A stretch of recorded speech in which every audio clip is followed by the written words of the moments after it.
We will have the conversations that few are prepared to have, and more importantly, conversations centered on rationality. Subscribe now to listen to Rational Voices with Sunil.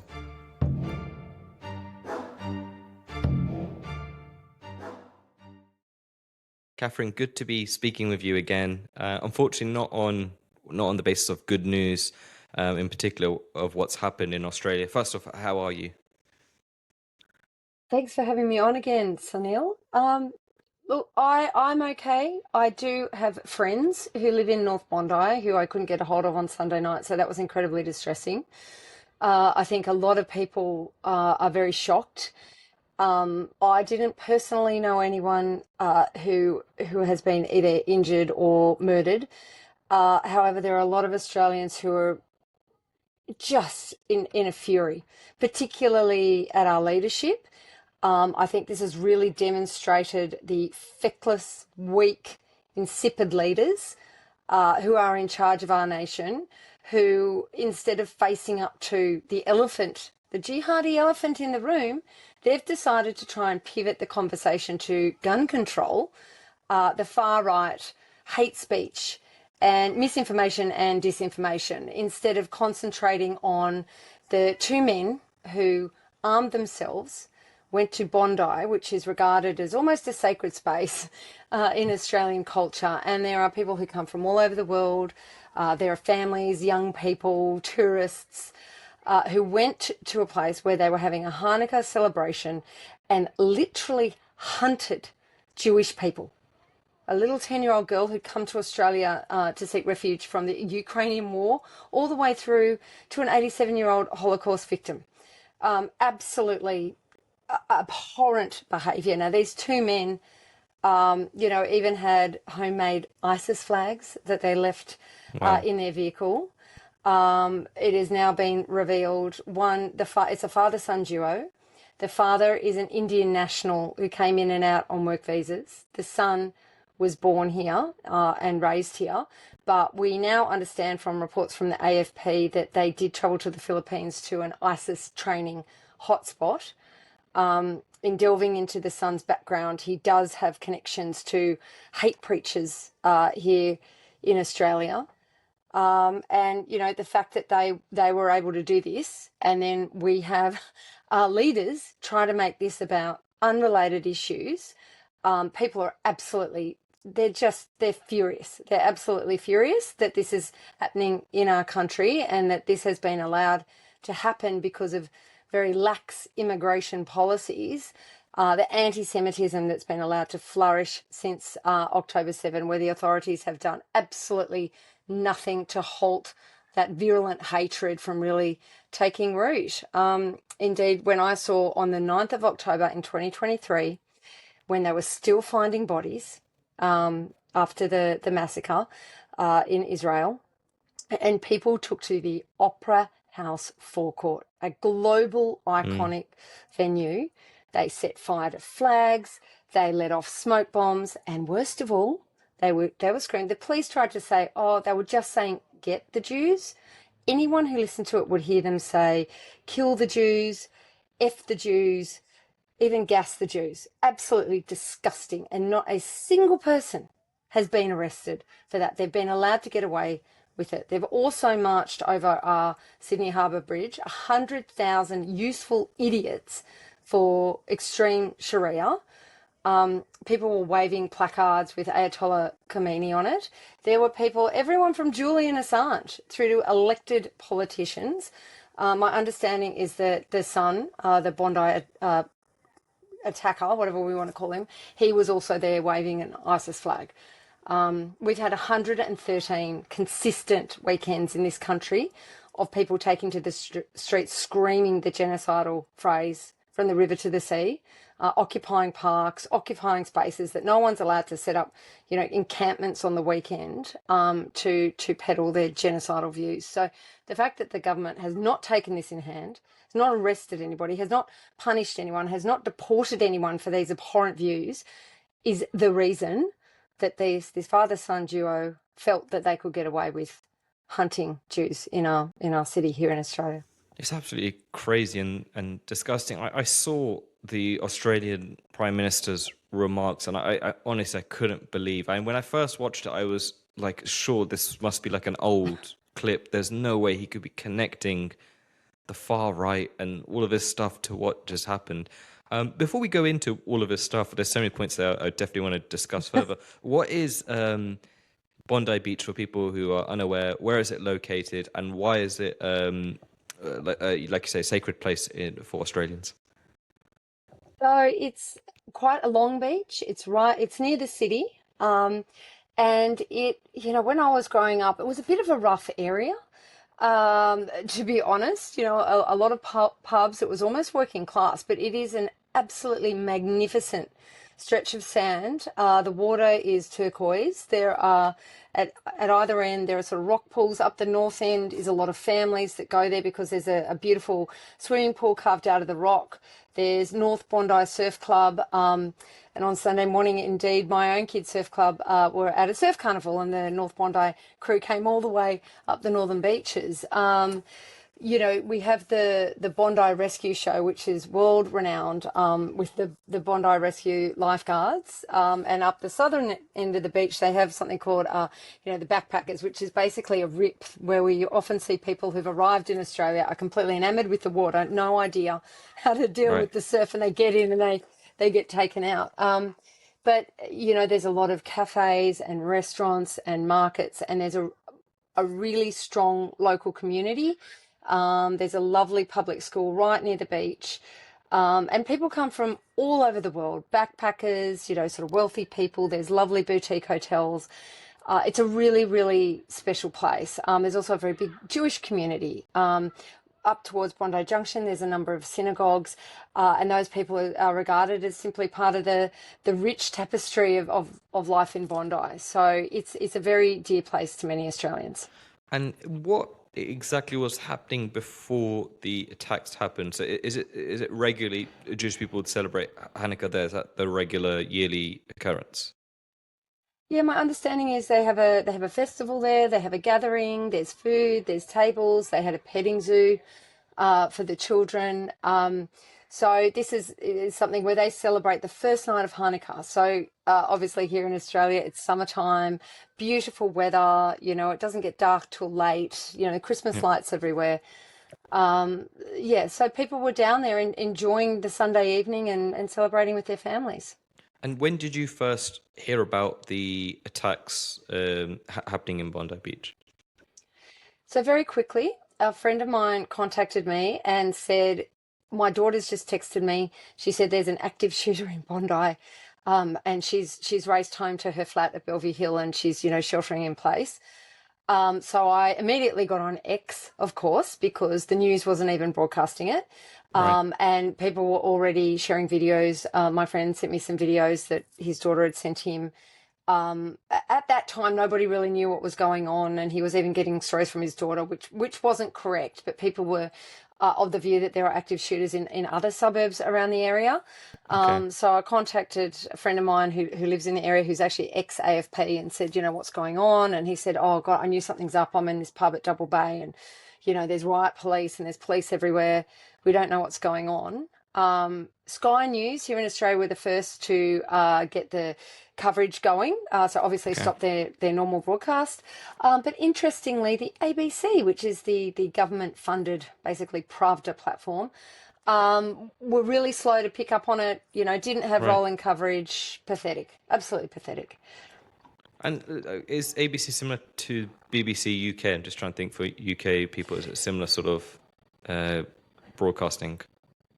Yeah, exactly. So you've got British Broadcasting Company, we've got Australian Broadcasting Company, so fully funded by the taxpayers, billions of dollars a year, and it is absolutely just a mouthpiece for the left. Today, Laura Tingle, who's one of their, very precious journalists who gets paid a ton of money, she's been there forever. Essentially, she's just on the government payroll to spruik the government talking points. And she had the audacity to claim, I beg your pardon, it was on Tuesday afternoon on a podcast, that the Bondi attack was not religiously motivated. Crazy. And I know we had the Governor General who came down to Bondi, and she was saying, oh, we can't fall for mis and disinformation, because obviously they're trying to chip away at freedom of speech here in Australia everywhere they can, whether it's e-safety or the under Yep. 16 social media ban. They'll probably try and reintroduce the mis-dis bill now. But she was saying, no, you need to go to, the authoritative media outlets, words to that effect. And I'm thinking, like, who? The ABC, who are literally lying about the motivations of the jihadis. How, like, so going back to your prime minister, how has he been able to mention about right-wing extremism, gun laws, and all this sort of stuff when to a normal person it just doesn't make any sense? And is any Australian listening to him thinking, yeah, like what he said makes sense? Because surely, regardless of your political opinion, that this is just absurd to blame this on far-right extremism. Obviously, I'm a bit of a news junkie, and I follow politics religiously. And they've been able to dominate the narrative because they've held the MSM, they've held, ABC. We also have a second government broadcast station called SBS. They actually ran a story on Sunday night where it was a Muslim couple who were complaining they couldn't go to the beach 20 years after the Cronulla riots. Okay. And how's that for being completely tone deaf? But with Albo, because he has such a majority in the House of Reps, and only 1 in 3 Australians voted for his party, but because we're not first past the post, we have a preferential system. So he holds an extraordinary majority in the House of Reps. So they held Parliament last electoral cycle. They had 3 years, then they got in, took even more seats. And so they've just taken that as a mandate to do whatever the hell they want. Now, he's associated with the Fabians. So anyone who follows, Keir and all the rest of it know what I mean when I say that. And, he's basically a communist. It's like he's doing student university politics, and somehow he's the one who's managed to cling on to the greasy pole the longest, and he got in as Prime Minister. But, this is the first real test of his mettle, of his leadership, of his strength of character, and he's just completely failed. And now when I'm going on social media, every time they try to post anyone on the left, they are getting absolutely dragged, and rightly so, because, it's even to the point where we've had people come into the Senate chamber, so Maureen Faruqi, who's leader of the Greens, in a keffiyeh, calling white people racist, banging that racist drum. She is actually, as she came out here from Pakistan, she's been in government for many years, owns multiple properties, been on, the government payroll for however long. And her big shtick is just bashing white people and saying, we're all racist. Now, contrast that with Nampa Jimpa Price, who is an Aboriginal woman who is in the Senate also. And she wanted to wear an Australian flag in the Senate chamber. She's not allowed to. Pauline Hanson, who's been there for 30 years, not allowed to wear the Australian flag. But you can sit there in a keffiyeh. And that's been, people have been allowed to get away with that. So I think Alba, he just really hasn't been tested. And he came out to Bondi, and I understand he tried to come, like super early in the morning to try and avoid everyone, and got heckled. Tony Burke, affectionately known as Tony Burker, who's the Minister for Immigration, and has been letting in people from Gaza. There's also a big scandal at the moment with what we call the ISIS brides, so young women who abandoned Australia, abandoned their citizenship, went over, became ISIS brides, had multiple children. Obviously, their husbands are dead. Now they all want to come back in, and the government's been trying to cover up how they've been assisting those women and bringing them back in. And Australians are very, very upset about that, obviously. And, I think people are just sick to death of being lied to. If we're going to talk about gun control in Australia, we only have about 300 to 400 homicides annually. It's very, very low. And most of those homicides are DV or interpersonal violence. It is extremely rare for there to be some sort of random stranger shooting with gun. Like, it's just completely unheard of. It's not like America. And we have 4 million guns in this country. I know plenty of people with gun licenses who own guns, who are responsible owners. They shoot on farms. They go to the gun club. We just, you keep it quiet because you don't want people to know if you have weapons in the house. But since we had the gun amnesty back in the 90s, we just really haven't had any problems with this. Yeah. So it's basically like a manufactured problem. They're trying to divert everyone's attention to this. And it's like, well, these two jihadis they would have gone and tried to kill people anyway. That's my view. Yeah, Whether it it was wasn't a gun; it machetes, would have been a knife. yeah, or they had two IEDs in their car that failed to explode. You know, we have this big problem with machete violence down in Victoria, or they would have used, you know, trucks full of explosives. Like, what are we going to do? Like, ban cars? Yeah. So the gun argument is just a complete. It's just a fake diversion. I mean, from everything you said there, it's so scary because I know things are relatively bad in Australia, similar to UK, but like I didn't think it was as bad as it is. As more I'm learning from the aftermath of the Bondi Beach in terms of some of the craziness that's going on in Australia, and I think it's so many people in the UK, and I'm sure in some states in the US will be able to resonate, in Canada as well, with what's going on in terms of this. And even Keir Starmer gave a very weak kind of response in terms of what happened in Bondi Beach. And it feels like this is a European problem and a Western problem as well in terms of what happened in Bondi. It feels like it could easily happen somewhere in Europe at any time. And we're seeing reports in the last few days of attacks being stopped for Christmas markets and stuff like that in Europe, which is, it seems like just terrifying. I mean, in Australia, can you have the conversation of the impact of mass migration? In the UK, it's a very difficult conversation to have. In Australia, can you stand up and just say, you know, I think that mass migration is out of control now, or can we have a discussion on it? Is it possible to do that? Well, there are people who are saying it, you know, myself included. Rapid, mass, uncontrolled migration is a huge problem. We are experiencing cultural displacement. The demographics of our nation have changed extremely rapidly. They've changed in my lifetime. You know, we have this huge, massive housing crisis. I mean, that's kind of where you can go and say, look, we have a huge homelessness problem. We have young people who literally will never, not only be able to afford to buy a house, but afford to be able to rent. So, and we're bringing in just extraordinary numbers. So we don't have the problem in the UK of the boats because we stopped the boats. Okay. You know, that was about 15, 20 years ago when Tony Abbott came in and we implemented a program, Operation Sovereign Borders. And basically it was, if you came in on an illegal boat arrival, you will either never set foot on Australian soil, but you will never be a citizen and you will never be a resident. So we'd either turn them back into international waters or we take them for processing on offshore islands. So we enlisted the small country of Nauru and we built a big processing facility there, and that's where people went. And if they wanted to stay there for 10 years, we were happy to repatriate them. We got some into third countries to take them, paid them to take them, but we were like, you will never come to this country.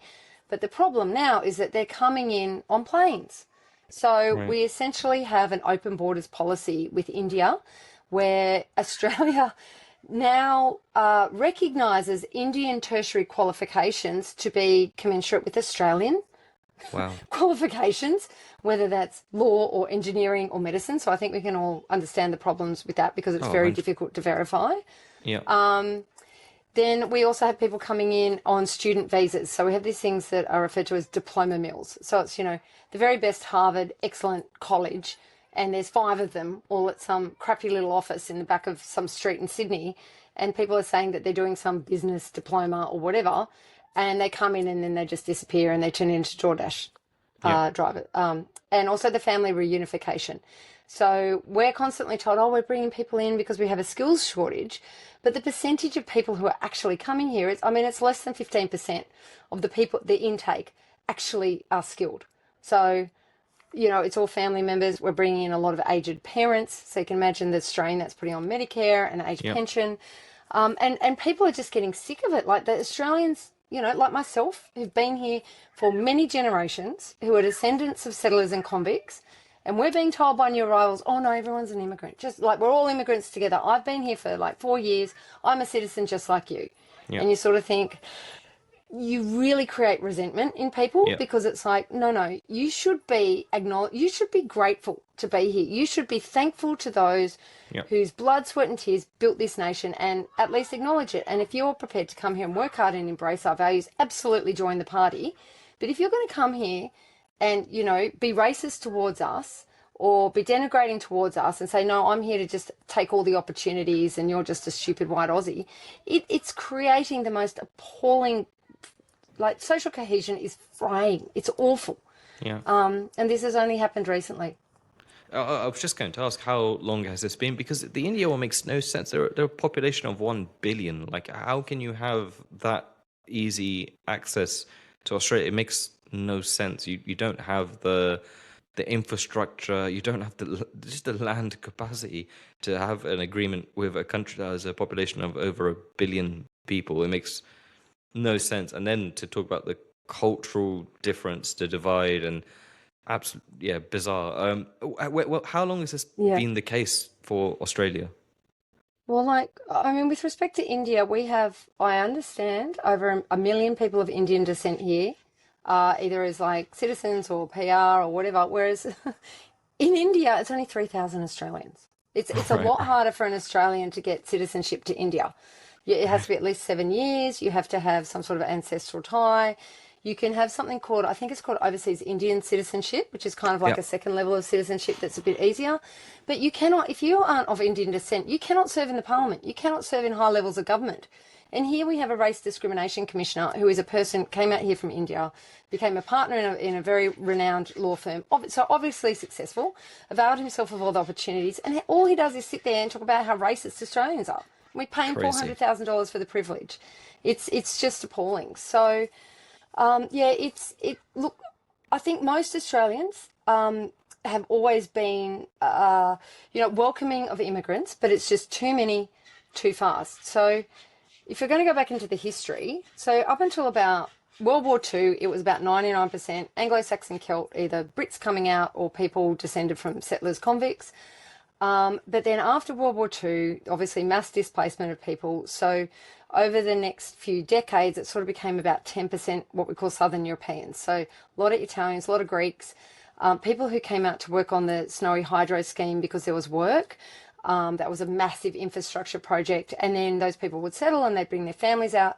But it was done in a measured way. These people were happy to have the opportunity to live in a peaceful country, to have a business, for their kids to be safe. And they integrated into the community very well. Also because the same Western mindset, we have the Yeah. same historical roots going back 10, 1,000 years, 2,000 years, democracy, all those kinds of things. Then in the 70s, look, up until then, we did have a policy. The immigration policy was white Australia policy. So we favoured people of white European descent over anybody else. And that was rescinded. And up until that point, there was only about 1% of the population that was regarded as Middle Eastern or Asian. Okay. Africans weren't even counted. They were just so few. However, once the White Australia policy was rescinded, we started to have a lot of Asian people come in. And then the Middle Eastern thing is very new. That sort of started post like the Lebanese civil war. We had a whole lot of people come out Right. when that happened. And a lot of those people actually weren't vetted properly. That's my understanding. So, but they've now been here for several generations. So that's just how it is. But we now have a situation where, we've got one in two Australians has at least one parent born overseas. 1 in 3 people here in Australia currently was born overseas. Wow. And the dynamics are that it's about 35%, I think, of people who are not sort of Caucasian European or Anglo-Saxon Celt. So that's a massive change That in one is, yeah, lifetime. yeah. That's humongous. And That's more than Britain. That's like, yeah, yes, that's crazy numbers. yes. And we've taken in more refugees, I understand, per capita than any other nation. We've taken in over 1 million refugees since the end of the Second World War. And I think Australians are very generous. Like, we had the idea populate or perish. We needed to bring people in. There was this idea that you have with children, one for mum, one for dad, one for country. Now we have a replacement rate that's 1.4. So there's this idea that, we need to bring in all these immigrants to make up for the fact we have an aging population. But it's like, but this is also putting pressure on housing, infrastructure, services, all these things. And who are the people that are coming in? Mm. And why so many? When we have all these problems. So I think Australians are just like, now I saw a poll the other day. It was a right wing shall we say, advocacy group, but it said like over 60% of Australians now want just a moratorium on immigration until we get things under control. So when you push people into the corner, that they start to have these, more extreme reactions, and none of this is going to end well. If they don't get this in hand, we are going to end up having more sectarian violence on the street like they do in France and the UK. And I mean, for that to happen in Australia it's just horrifying to me. I totally agree. And like in the UK, I keep saying this, like the way they keep talking about the far right in the UK, if they keep pushing this, they will sooner or later actually see the far right. Right now, it's like it's not prevalent at all in the UK, but the way things are going, I can 100% see that, though, that group definitely rising because of the way they're alienating so many normal people who are concerned about mass migration. Like, you don't have to be of any particular generation. Like, it's such a big problem in the UK. And in what's really interesting when you're talking about, there's so many similarities with the UK, because 60s and 70s for the UK, the net migration's around like 10,000, 15,000, very manageable number. You're now talking in the hundreds of thousands. It's just absurd. And I think there's a really, really big difference of the profile of immigrants that are coming in now compared to 30, 40 years ago. I think I can speak, maybe my experience, my parents' experience, but it feels like 40 years ago was more people coming to this country were really felt lucky to come to the UK. They felt privileged, and they were really proud in some ways that they got this opportunity, and they instilled it in their children. Whereas I look at the current people coming in to the UK in the last 10, 15 years, that does not feel like it at all. It feels like these people are here, take advantage of the system, take advantage of hardworking people, and they just think this is an easy free ride country where they can essentially do what they want and get away with everything. And it's crazy because when you speak to the older immigrants, the ones that came in 60s and 70s, they are the ones that are the most like frustrated and angry at this, because the reason they came in is for that opportunity, and now they're just seeing, in England in particular, the British values are just getting destroyed. You can't be proud to be British at all, and it's embarrassing. Is it similar in Australia?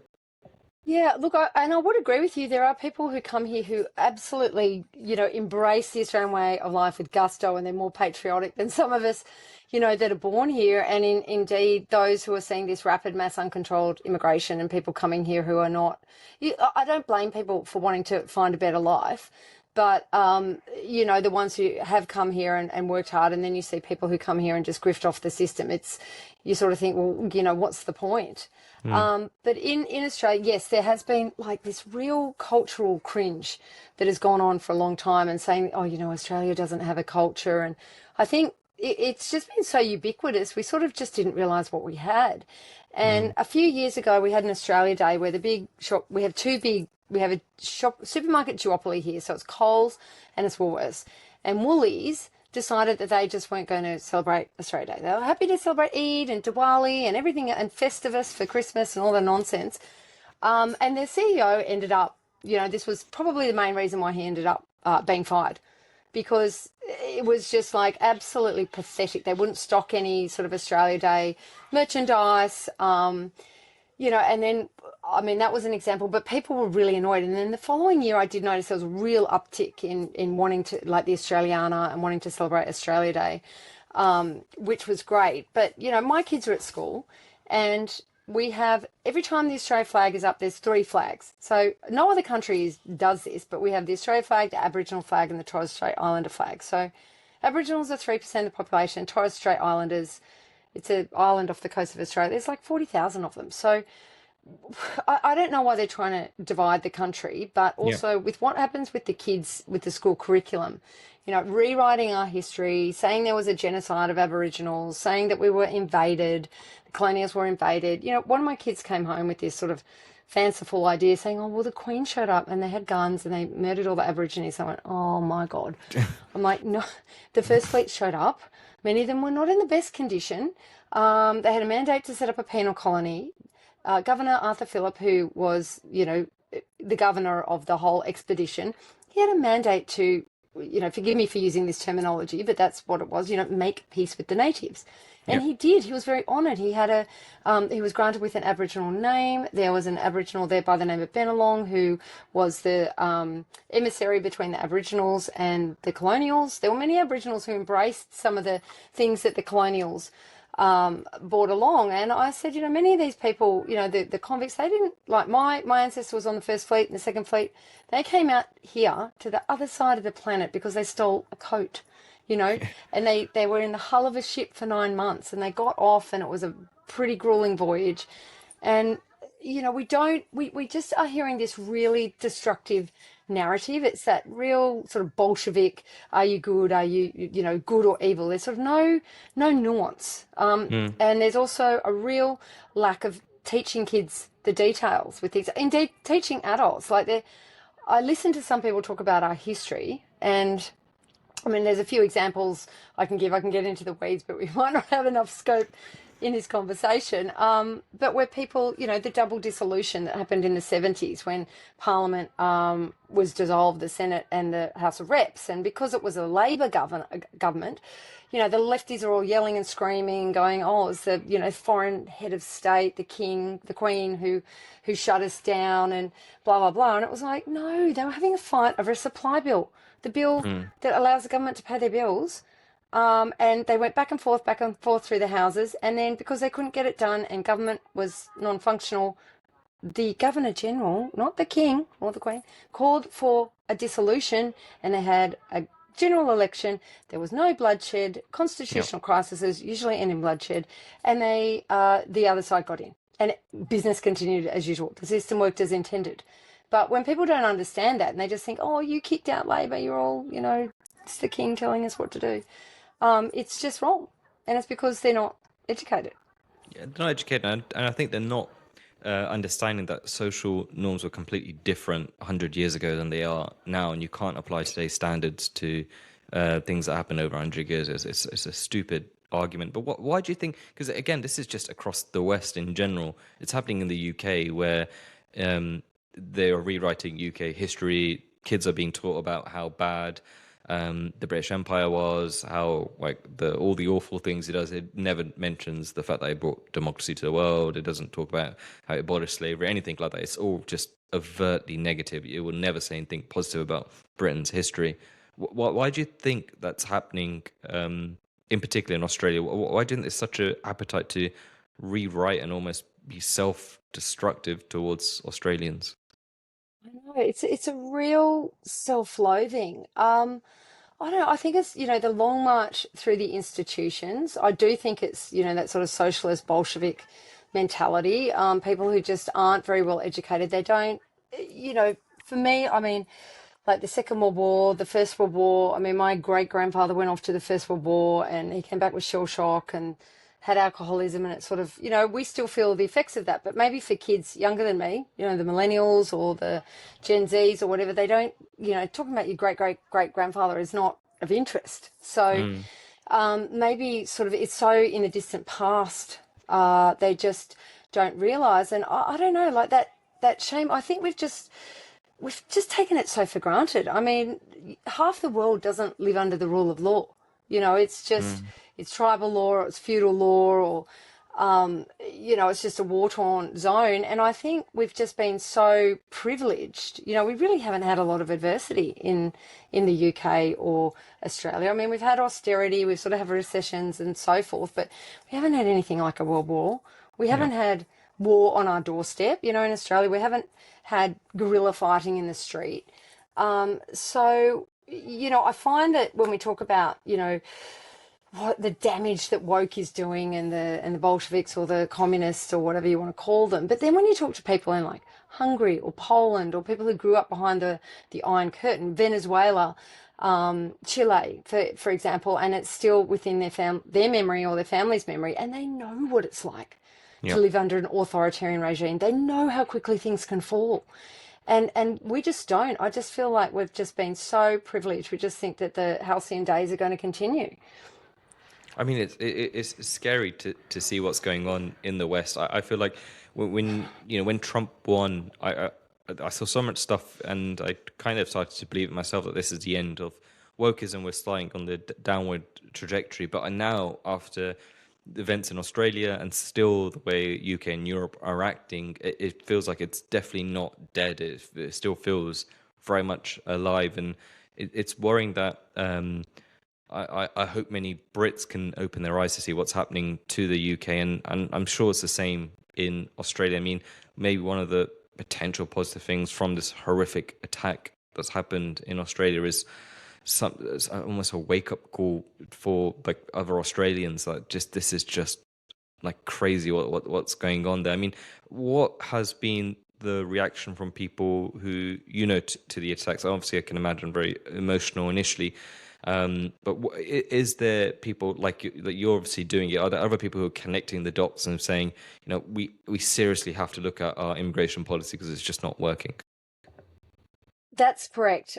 Since Sunday, I've noticed a real groundswell of anger.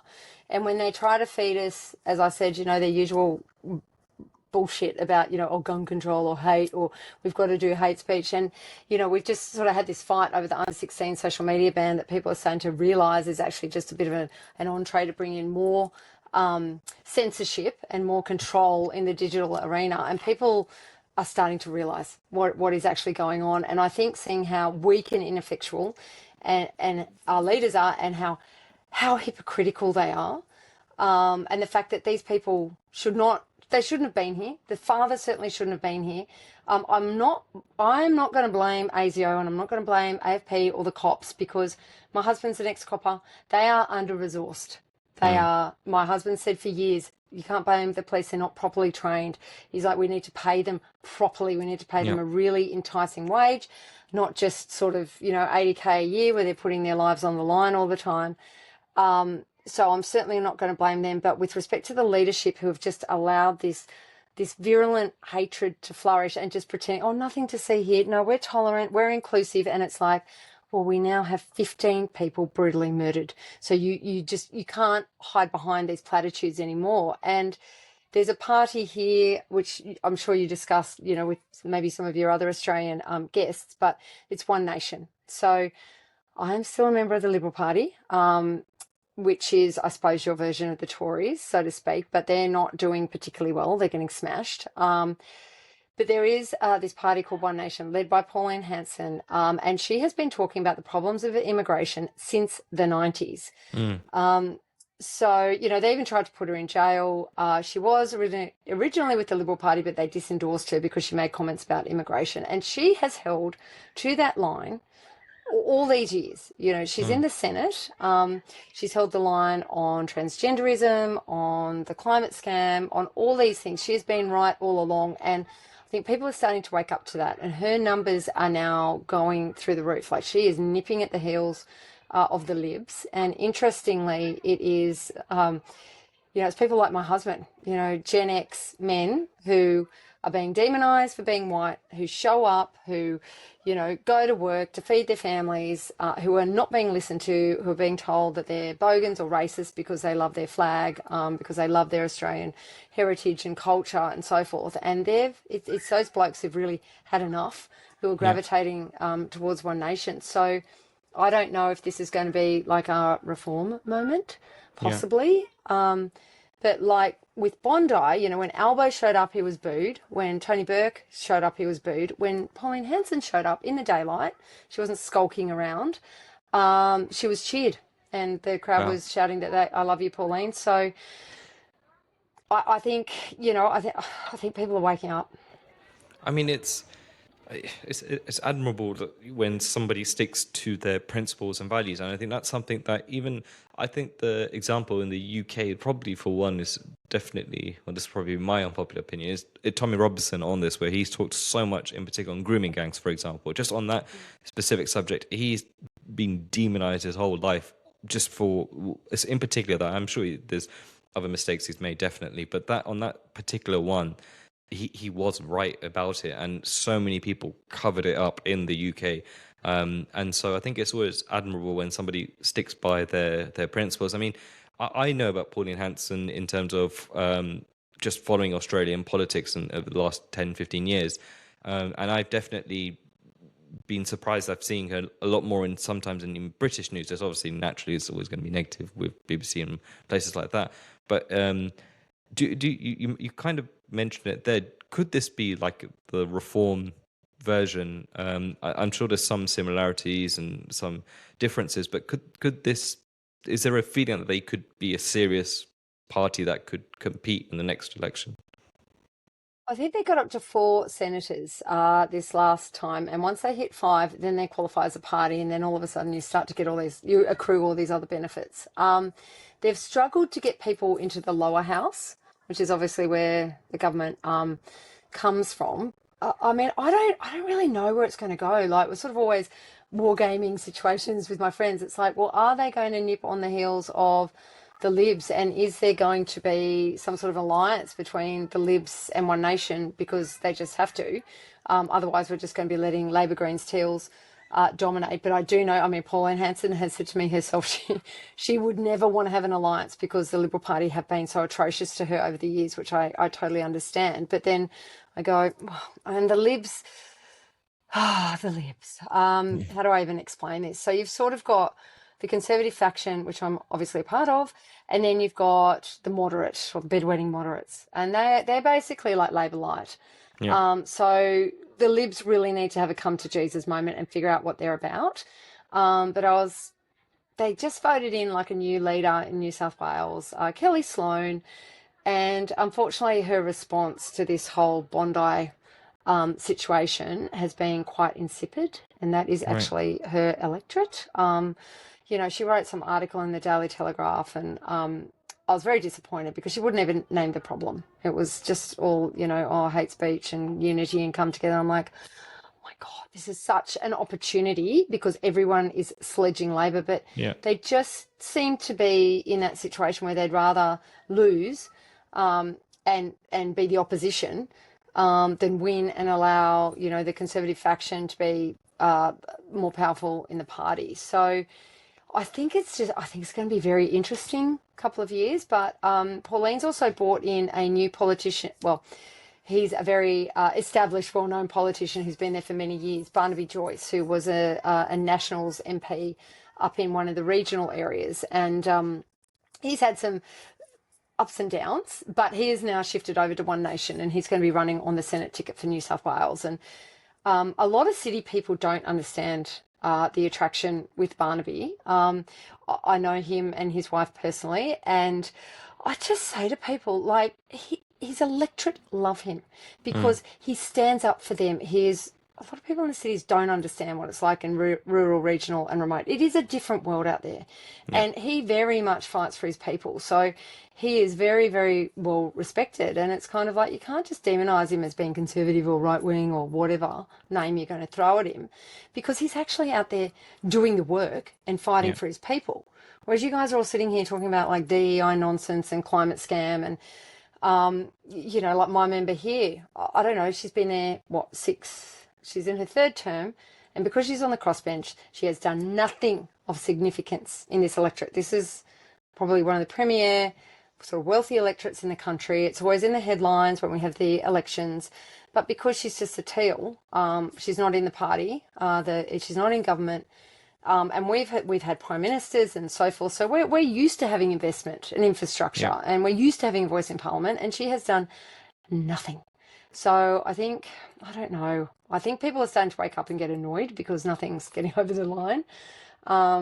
So I wonder, I think we might have talked about the Teals before. That's sort of the party of Karens who are trying to hive off Liberal Party seats. So older women, often empty nesters. But people sort of have fallen for their sort of cultish mentality, which is all about, you know, be kind and gender equality and climate and corruption.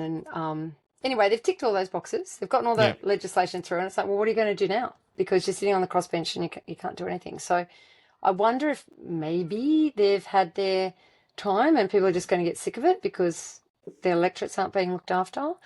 But I think we're in for a really tumultuous time, to be honest, Sunil. I really do. I think it's like there's definitely similarities with I think the UK Conservative Party, because I look at like them maybe similar with Liberals in the sense of the Liberal Party. I think a lot of Conservative people, I always remember pretty much my whole life, my dad was a Conservative councillor, so I've always been on the Conservative side. But my whole lifetime, there's never been a viable alternative on the right side. It's only really been just the Conservatives. You've had other like fringe group, but there's never been an alternative. I think so many many of us on that more right side of just so frustrated with the Conservative Party, because there's literally, in the last 5-6 years, there's been little that's Conservative about it. They've increased taxes. They've also contributed to social media arrests. They've also contributed to bigger governments. They've also contributed to crazy mass migration. This is a supposedly conservative, right-leaning government, but there's been, and I would still keep voting for them because I have no alternative and I have no other option. Now reform have come, and it's almost been, in some ways, I hope, a good kick up the backside for a lot of the Conservatives, because it's like now you actually you're losing your base because you can't just take it for granted. So maybe Pauline would be able to do something similar, I don't know, with to the Liberals. Yeah, she needs to get good candidates in the electorates for the lower house. And obviously we're up against it here because as I said before, we've got MSM, ABC, SBS, who are all on side with the lefties. But, like I've spoken to Pauline about it, and she said to me, oh, you don't let the haters get to you. And I'm like, oh, this is a few years ago when it still bothered me. I'm like, oh, sometimes. And she's like, oh, don't let them. Do not let them distract you. Don't even listen to them. Just listen to your base and ignore the head noise and just keep going. Just focus on the end game. So she's probably one of the most determined women I know. She's extremely well educated, like self-educated. I've seen her walking around with a shopping bag full of books. I said, what are you doing? And she said, oh, every time someone gives me a book, I read it. So wow. Even though she doesn't have a lot of formal education, she's extremely knowledgeable. But like with her party, she's picked candidates, and they're sort of, there's been a whiff of scandal, and then obviously, they just all the ninjas on socials and whatever come after them. And that is a very difficult place to be. So I just hope, with all the support she's getting, that there might be some sort of normies out there, people who've run businesses who are just fed up with what's going on, and who are somewhat articulate, who are passionate about the country, and they start putting up their hands. So I have known some of the candidates, but it's just the party, like when I ran, there was a great candidate here in Warringah, but obviously got a very low percentage of the vote just because of the demographics here. But at that time, I think her following was really quite low. But I mean, she's almost at 20% now, I think. So, wow. Which is extraordinary. So, look, I really hope it does turn into a bit of a viable option, to be honest. I think we need things to be shaken up because, just seeing the performance, as I said, of the leaders of the two parties. I mean, Susan Ley has come out saying that's the leader of the Liberals federally, saying, if I was Prime Minister, these people would be rounded up, they would be deported, and so on, which is like, oh, thank God, some fighting words. But I don't know within the party itself if people are actually going to back her on that. Whereas I know if it was Pauline, she would follow through on it. Why would they not back her on something? Because the moderates, the bedwetting moderates, they're, as I said, the Labor light. So they're just not brave. There's a real lack of bravery in our politics at the moment, and people who are just prepared to say, look, this is what I believe, these are my principles, and stick by it, and I won't be diverted by what some poll said or what someone said in the Sydney Morning Herald. This is what we're going to do. What happens, do you think, next to Australia now? We've obviously the attacks happened. What do you see happening next? Do you think the Prime Minister will just continue down the path it seems like he's going down, which is infringing on freedom of speech, increasing making it easier for hate crimes to be a thing? What do you see happening? Yes, they have. I mean, they've been chipping away at all our rights for a really long time. The sort of hate speech, the vilification really concerns me. They have these weird, for counsellors, for these codes of conduct where they're able to ping counsellors for saying things on socials. And if you get 3 strikes, then you can be removed, even though you've been elected. We've got the transgender vilification. We've got this disinformation bill that they're trying to push through. And interestingly, so this is if there's mis and disinformation put out there in the digital sphere. But interestingly, it's only for the citizens. It's not for media outlets. So it is absolutely a cudgel to stop people saying things against the zeitgeist. So I know you guys are probably top of the leaderboard for arrests for saying things on socials. But if some of these bills get through, that absolutely will be happening. But we've got this big fight gearing up with the under 16 social media ban. So my firm's actually instructed by the Digital Freedom Project and the two minor plaintiffs to fight it on the basis of, in Australia, our freedom of speech is called the implied freedom of political communication, which is not an enumerated right. It's just an implied right that they sort of invented Yeah. from various bits of the Constitution. And it's sort of, it's been fought back and forth over the years. But the argument is that, under 16s have the right to politically communicate on social Yeah. media, just like everybody else. They might not be electors at this time, but they're not far off being Yeah. electors, and they influence their parents and their teachers and all the rest of it. So that's going to be fought out. So we just got some orders handed down today. So that, I think our next directions hearing is beginning of April. I think it's beginning of April. So that should be heard some point halfway through next year in the High Court. Reddit has also filed against the Commonwealth on the same basis, the implied freedom. And also another basis that they were trying to argue that they are not quite a social media platform in the way that like X or Facebook are. So it'll be interesting to see how that argument gets run. But it would be great to have a few more of the platforms involved and getting the government on the back foot. So we'll see how that goes. So the bill is going to stop 16-year-olds being able to have like X. Would that be the Well, what? Yeah. So what's happened is it came into play on December 10, and the rule is that people under the age of 16 cannot access social media platforms, and there's basically a list in the regulations, so you don't need legislation to change that list. As it's been phrased as a whack-a-mole. So you've got Meta, like Reddit, X, TikTok, not Roblox, I think it's Fortnite. Snapchat was the other big one. But what we're hearing from the kids is that, there were some hilarious instances where kids were like buying sort of Halloween masks of old men and then taking photos and getting on, or taking a photo of the family dog. People who aren't even being asked to verify their accounts, or people who are just ticking the box that they're over 16 and getting through. So massive teething problems, huge. I was talking to a 16-year-old today and she said, oh, nobody I know is actually being kicked off, so I don't even know what they're doing. So I don't even quite know. I think maybe when the eSafety Commissioner issues one of the fines, which is nearly $50 million to one of the platforms for not taking reasonable steps to keep the under 16s off, I think that will be interesting to see how that plays out, because I have no doubt whatever that platform is, we'll fight it in the court. But the other thing that's happening here is on the 27th of December. See, they're just trying to butter us up. It's just a death by 1,000 paper cuts, right? So we got that. And then on the 27th of December, we're going to have to verify ourselves. Every Australian citizen is going to have to verify themselves using government ID, to use Google and to use Bing. So there you go. There's your anonymity gone on socials. So you have to verify yourself before you do like a Google search of anything?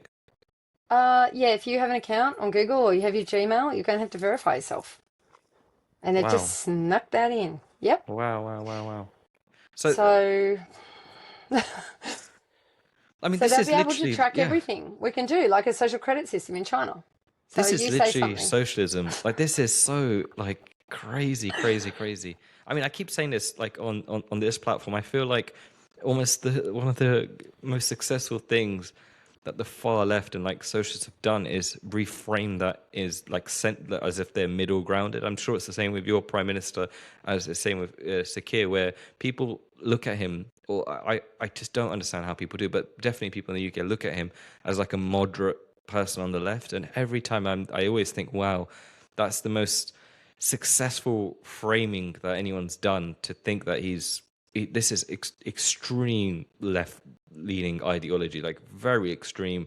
But it's crazy that people see this as moderate, and I personally don't understand it.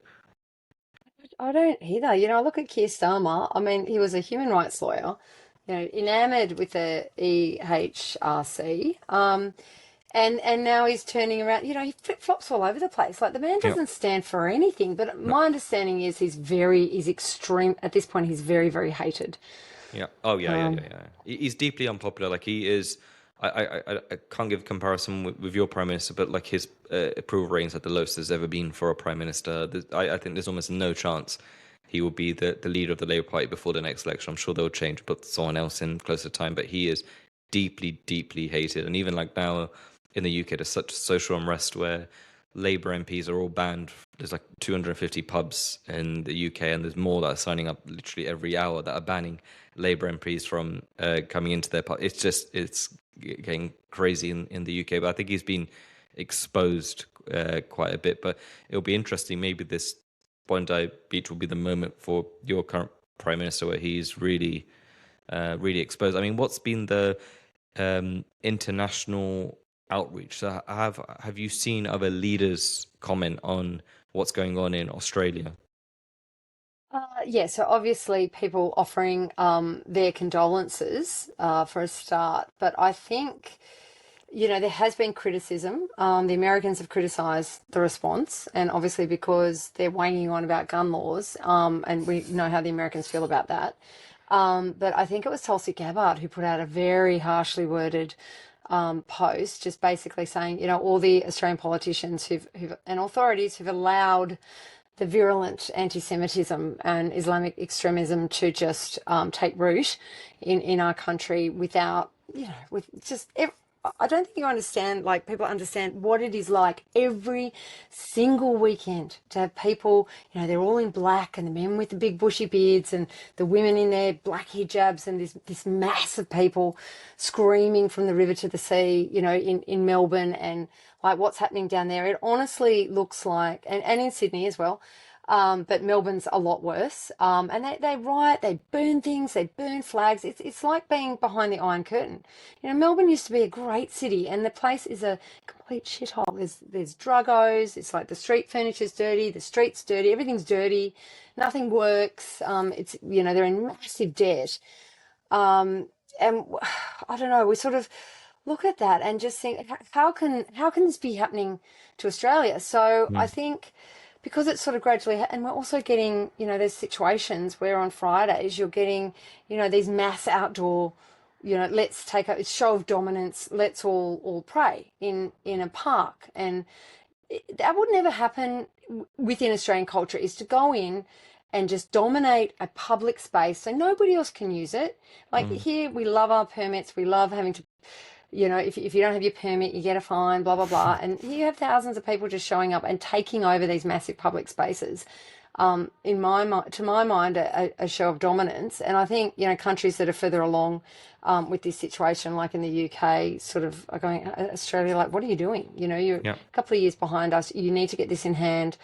And I think the Americans are saying the fact that we've allowed this to happen without any pushback. I mean, I don't know. Like, is it too far gone? Like in Australia, we've only got about 3% Islamic population, about 1 million people, but we know, like with their birth rate, that it won't take long. And if our birth rate, like people who are not Muslim, their birth rate continues, Australian-born people, 1.4 or whatever it is, that dynamic, that ratio could change quite quickly in the space of a Yeah. couple of generations. And is that what we want in our country? And I think that is a conversation.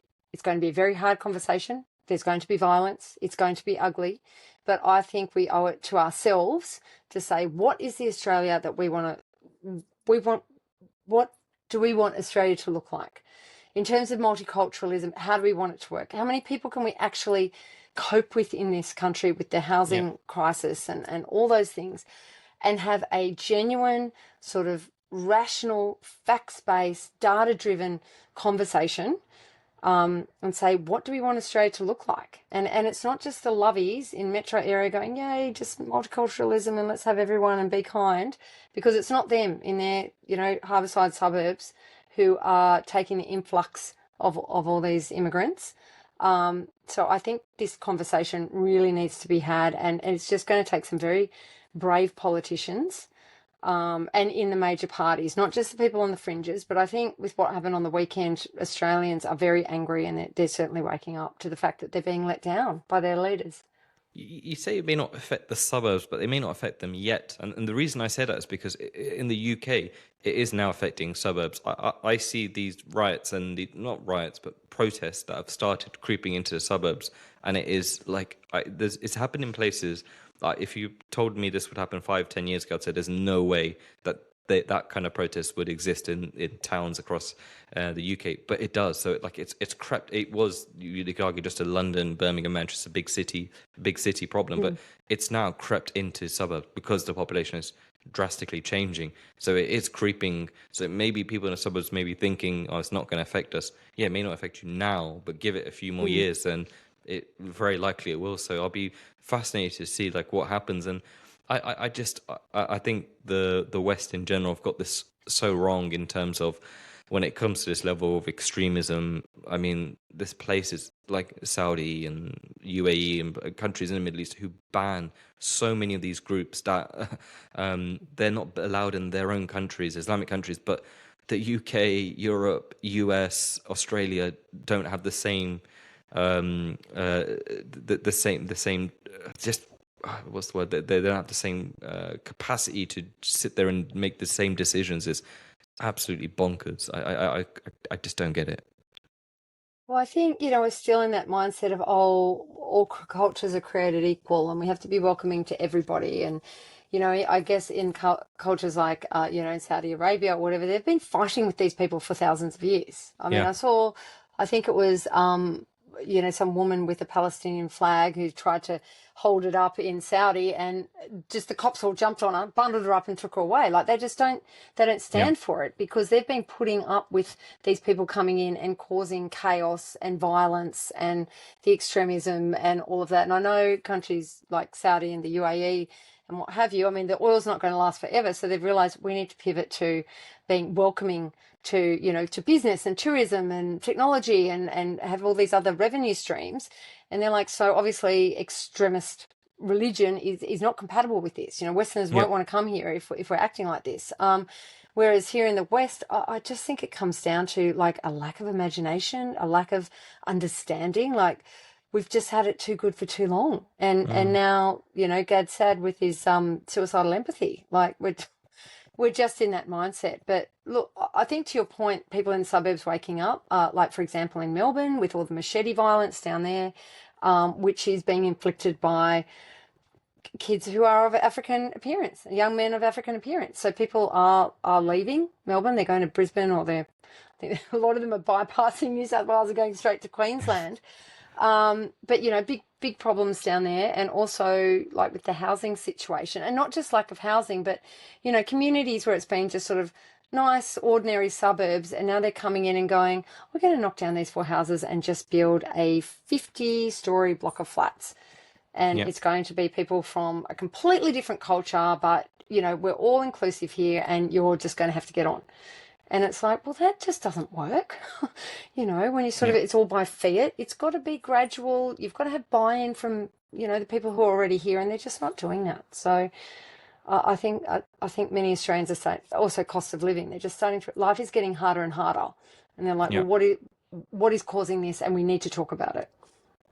Agreed. Catherine, it's been amazing speaking to you.